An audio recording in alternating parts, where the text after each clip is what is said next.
farmer, friend, singer-songwriter, Lyle Strickland. And that's farmer, friend, and jack of all trades, Chris Horn. And we're those Tastebud Guys.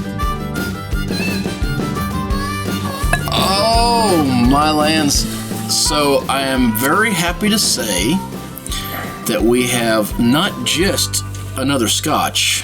We have a very, very nice Scotch. Oh, man. Okay, so it's been on the back shelf for a little bit. You guys have probably seen it for the last month or so up there. It was very generously donated to sample. We got to give it back, unfortunately, and that's why we're doing it today. Our buddy Colby. We had to push it back to sample. We're like, well, we got some other stuff to do. Yeah, maybe they'll just sit on the shelf. So anyways, guys, this is, I ain't gonna mince words, it's the most expensive bottle of anything we've had on this show, hands down. Yeah. Speaking of price, we're just gonna jump right in on this. If you go out, I guess we should first say this is a Macallan rare cask whiskey, and we'll get into what that means in a second. But price-wise, if you go out and buy the current batch, it looks like you're running $250 to $300 a bottle. However, they only put a certain number of batches out each year, and if you want a certain year, you gotta pay for it. It goes all the way up to $650. I think was the highest bottle that I saw. So.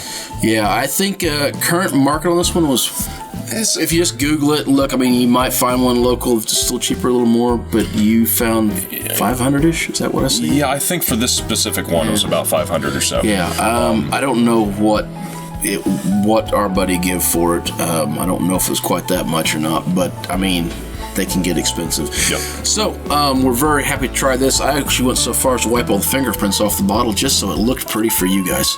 So nice. All right, time to drink it. You already have a glass. I did. I wanted mine to air out just a little bit before we got to talk about it. Again, it is a Scotch. Now, this is not a Isla Scotch like we tend to drink. This one is, It's a Highland, yeah. It's a Highland Scotch. Which is not usually... Yeah, it's not our go-to. Your Highland Scotches, you're talking about Glenlivet, Glenfiddich, maybe? I think so. That's what comes to mind. Yeah. So they're not going to have quite that much smoke to them. They're not going to have that big peaty flavor that we talked about with Lafroig. They're going to be there's still going to be some of that peat. That defines Scotch, but they're going to be a lot smoother, typically, in quotes. Yeah. Now this one, first of all, has a much darker color than... I was going to say, the first thing I want to talk about is a thing that this one doesn't look like Scotch. God, it doesn't... It's not even... It looks like coffee. Look like a rum, maybe. It's very dark. You which just I don't see that with Scotch. Has to do with what it's actually coming out of. So most of the whiskey that came into this was matured in sherry casks. For, I think I read somewhere online, and somewhere between 17 and 21 years piece there. Now that's not an age statement, though. That's just a note of fact. There actually is no age statement on this bottle, so which is super interesting. There could be 2-year-old whiskey in this. Yeah, but they also hand select every barrel to where it's within 1% of their overall produce. Yeah. And then they just take what they need to make this flavor. So that's why they call it rare cask. Yep. This is one of those few times where, even though it's not got an age statement, because it's Macallan, I trust them. Oh, yeah. It's going to be right. Should we get into the nose on this thing? Absolutely. Which I do want to comment on this bottle. There's only one other bottle we've ever had on our shelf that I think is as pretty as this one, which is this Evian, which you're going to see come up here in a few weeks, I hope. These bottles are gorgeous. So, I have tasted this before, and I'm going to say the same thing that I said then, which is that there's just an overriding chocolate milk in the background. Chocolate milk? You did say that before, and I still don't get it. You could say milk chocolate if you wanted to, It is two different things, feel better about that. But I'm trying to find it, but I don't. A little vanilla. I get the vanilla. There is this warm apple pie-esque like you walk into the kitchen, your grandma's been cooking an apple pie, it's winter, it's warm coming out of the kitchen, and that flavor that hits you, and that's what I get. Then under that, I find the vanilla. I don't find the leather that I normally find. It's all gone. Got like a little bit of that wood there. Like a new leather. Okay. Yeah. And there's another note of sweetness that keeps eluding me. I can't quite find it. I'm going straight to tasting after this because. Yeah, absolutely. Because there is a sweet quality. And there it is. Oh. It's like there's about 3 stories in there. That's better than I remember the first time I tried it. Yeah. There's like 3 phases. Admittedly, the first time I tried it, I was 3 tequilas in. So 1 tequila, 2 tequila, 3 tequila. Scotch. Oh, that's really good though. So it is spicy. Mm-hmm. It's not peaty. I really actually find a hard time even finding the peat. But spicy on the back end. That first blush is got it's like sweet, smoky, spicy.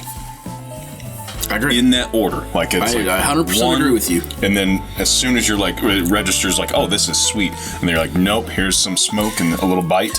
And then it's spicy. And then the finish, that's where that smoke and wood lingers, is like it's after you're done, you're like, oh, it did have some peat to it. Yeah. But it's like not really in the flavor profile very much. Yeah, the finish is like, it's like chewing on a cedar chip that's been covered in honey. It's good. Okay. It's tasty. I'm with you. You know? It lingers in a nice, fresh way. Cedar chip. Yeah. It's been sitting on the barbecue. There's nothing wrong with this. It is damn tasty. But now I will go back to the nose for just a second. This does not have my favorite nose on it. No. It's a weird nose. The first time you put your snout down in it, it's just got It's a bit odd. Pungent. Yeah. Yeah, pungent's a good word. There's an odd odor to it, which is why I poured mine and let it sit here for a while, because it does get better.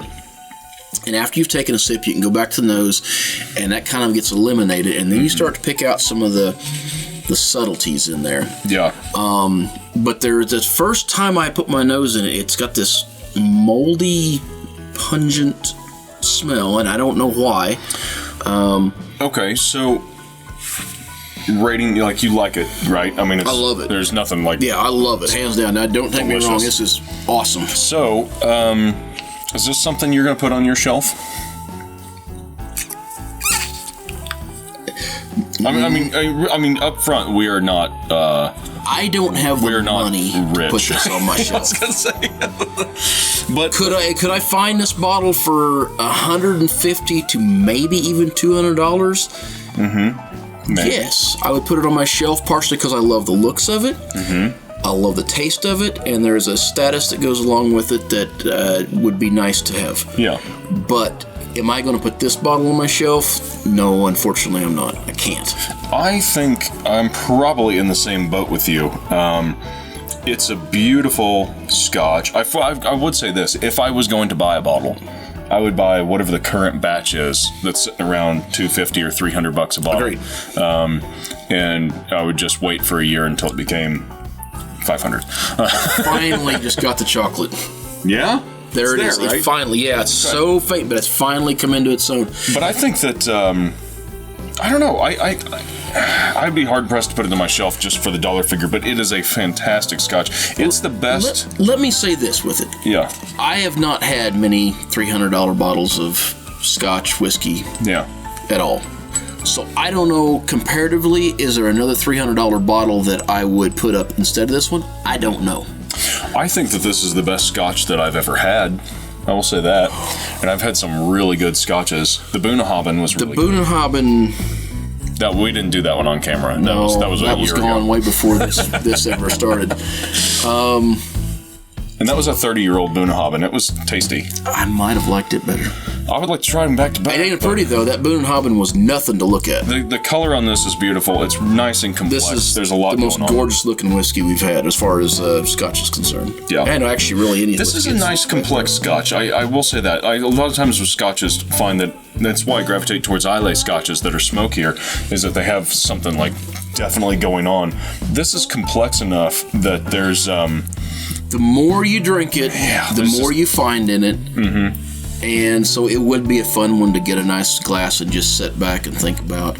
It would go with the cigar. I would think it'd really complement well with cigar. So, all right. Well, should you find yourself with a winning lottery ticket, highly recommend. You got anything else? Oh no, just if you have the option or the opportunity, maybe someone's got it on a shelf and you can get a glass for $18 or $20 and treat yourself to it. Or if you know Colby. Yeah, if you know our friend Colby, find him and say, "Hey, I heard you got a bottle of." I heard you're giving free tasters away. Yeah, find him.